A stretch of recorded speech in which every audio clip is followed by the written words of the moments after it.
The gleaming headquarters of Nexus Robotics stretched toward the San Francisco sky, all glass, steel, and promises of the future. I adjusted my blazer, vintage Chanel, a rare splurge from my first patent sale, and approached the security desk. Name? The guard barely glanced up from his tablet. Dr. Elena Ramirez.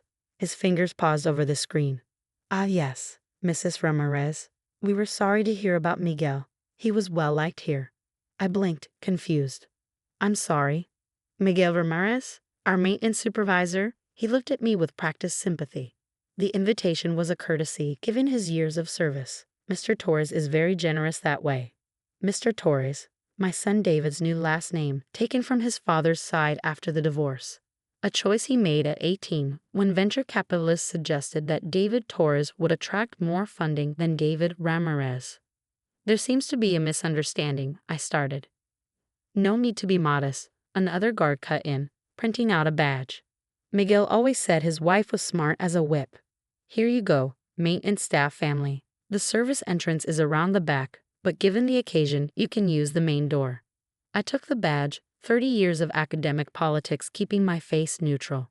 The badge photo wasn't even me, probably Miguel's actual widow. The ceremony starts in an hour, the first guard added kindly.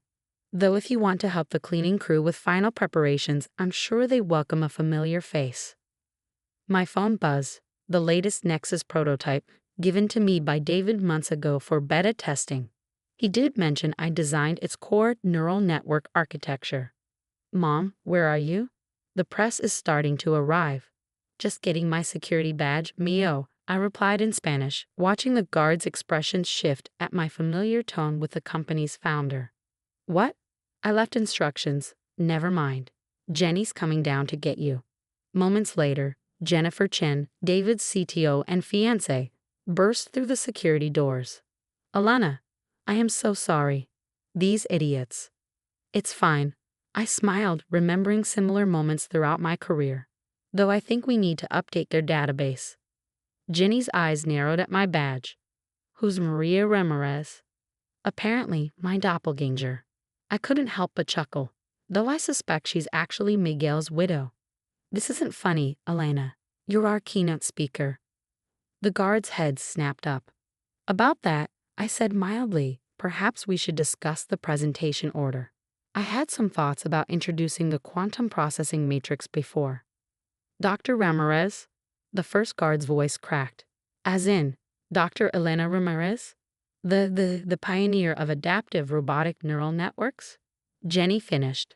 The holder of 23 patents in quantum computing. The woman who literally wrote the textbook most of our engineers studied. Yes, that Dr. Ramirez. But she's, the second guard gestured helplessly. Latina? A woman? Not wearing a lab coat, I suggested. Tell me, which of these made you assume I was here to clean rather than speak? Jenny was already on her tablet, fingers flying. I'm pulling up your actual credentials. Though honestly, we shouldn't need to prove. It's fine, I touched her arm. Let's focus on the launch. Though perhaps we should discuss why my son's company still has these institutional biases. The guards were now frantically pulling up my profile on their screens. I caught glimpses of my academic photos, conference presentations, honorary degrees. Their faces cycled through shock, horror, and mortification. Doctor, professor, we didn't. No, I finished. That's rather the point, isn't it? The elevator opened and David stepped out. At 32, my son was every inch the Silicon Valley wonderkind in his designer suit and carefully cultivated stubble. He froze when he saw the scene. Mom? What's going on? Your security team was just giving me my badge. I held up the misidentified ID. Apparently, I've been promoted from MIT professor to maintenance staff widow. David's face darkened. What? I specifically told HR. To handle it? I raised an eyebrow. Like you handled dropping Ramirez from your name. The guards looked like they wanted to melt into their desks. Mom, David's voice dropped. We discussed this. The investors. Suggested Torres would open more doors. I switched to Spanish again. And yet here I am, still opening them myself, one assumption at a time. Jenny, bless her, jumped in. The press is waiting. Elena, I had your proper credentials reprinted. And David. She gave her fiancé a sharp look. We're discussing the security protocols tomorrow. As we walked to the elevator, I heard one guard frantically calling HR. The other was staring at his screen, probably reading about the woman who just developed their company's core technology. I'm sorry, David said quietly as the elevator rose. I should have made sure that everyone knew who I was. I smiled. Mio, I've spent 30 years being underestimated. It's not your job to prevent it. But it is my job to fix it when I see it, he insisted, especially in my own company. Our company, Jenny corrected, and Elena's right. The fact that our security made these assumptions, we have work to do. The elevator opened onto the executive floor, where reporters and photographers were already gathering. I saw the moment they recognized me, not as David Torres's mother, but as Dr. Elena Ramirez. The whispers started immediately. Is that really her? The quantum computing pioneer? I studied her papers in grad school. David straightened his shoulders. Ladies and gentlemen, he addressed the crowd. I'd like to introduce our keynote speaker, my mother, Dr. Elena Ramirez. The room burst into applause. A young reporter pushed forward. Dr. Ramirez, is it true that Nexus's new quantum processing architecture is based on your theoretical work from 20 years ago? Actually, I smiled. It's based on the work I did last summer. The theoretical papers? Those I wrote while this one was learning to walk. I nudged David. Wait, another reporter called out. You're David Torres's mother? But his name is a story for another time, David cut in firmly. Today we're here to launch the next generation of adaptive robotics. Technology that wouldn't exist without the brilliant woman standing next to me. I squeezed his hand, feeling the tension in his fingers. Mio, I whispered. It's okay. Sometimes the best way to change minds is to let them see their own assumptions fall apart. The silence that followed was broken only by Alexander's happy chatter about the robots in my R&D lab. Margaret Ashworth's perfect Botox couldn't quite hide her horror, while Richard seemed to be having trouble breathing. But Margaret gestured helplessly at my simple dress. Asian, female, not dripping in obvious wealth. I adjusted Alexander on my hip. Tell me, which of those things made you assume I was the help? Mom, Michael stepped forward, looking mortified.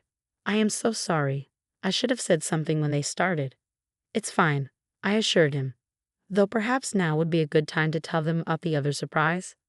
Sarah's smile was razor sharp. Oh yes, Mom, would you like to do the honors? Grammy's house is so big. Alexander announced before I could speak. We can all live there together. Richard found his voice. What is he talking about? Well, I said mildly, when Oakwood Estates came up for sale last month, it seemed like the perfect opportunity. The mansion has enough room for Sarah and Michael's family, plus a separate wing for me when I'm not traveling. Oakwood Estates, Margaret's voice rose an octave. But that's next door to us. Actually, Sarah added, it's the entire gated community, isn't it, Mom? Not just the mansion. I nodded. The investment opportunity was too good to pass up, though I might need to make some changes to the Homeowners Association leadership. I hear they've been rather discriminatory in their membership policies. Richard swayed slightly. He was on that leadership board, and we both knew about the unofficial policies that had kept out certain types of residents. But we've lived here for generations, Margaret protested. The Ashworths were founding members. And now the Chen family will be too, I said simply.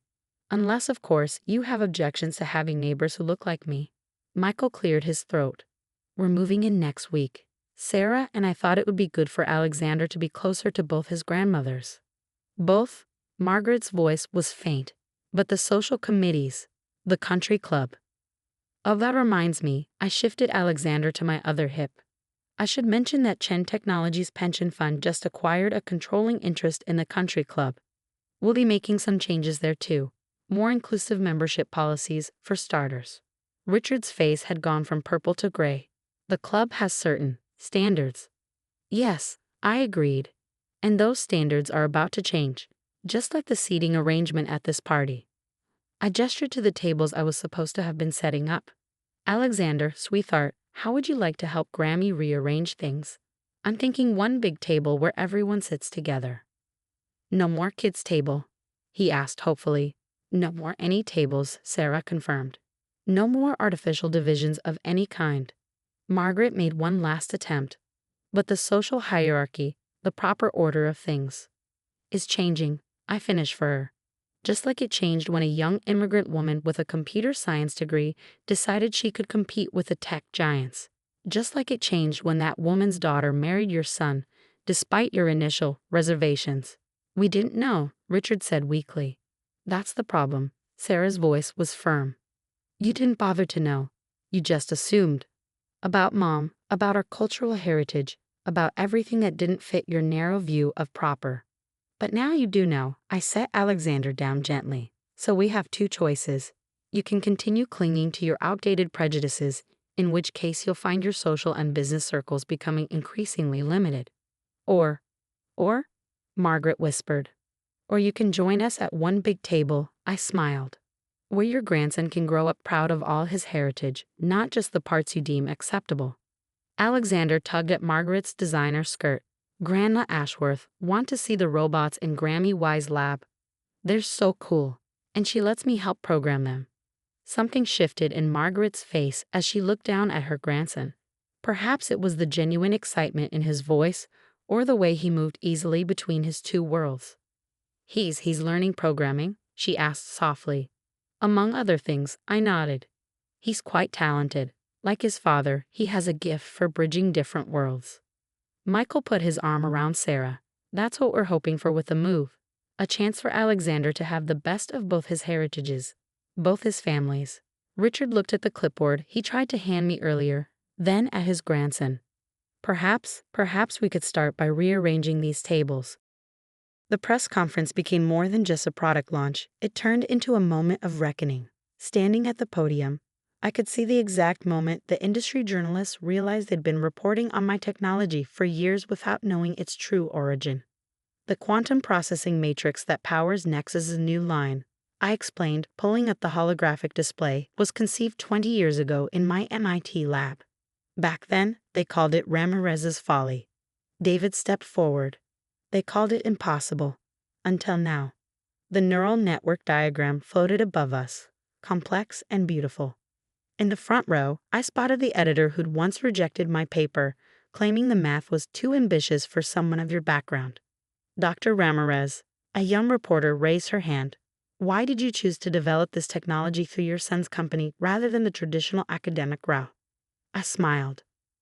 Perhaps because Nexus was the first to see me as a scientist first, and not just a demographic checkbox. That's not entirely true, Mom, David interrupted, taking the microphone. I need to say something.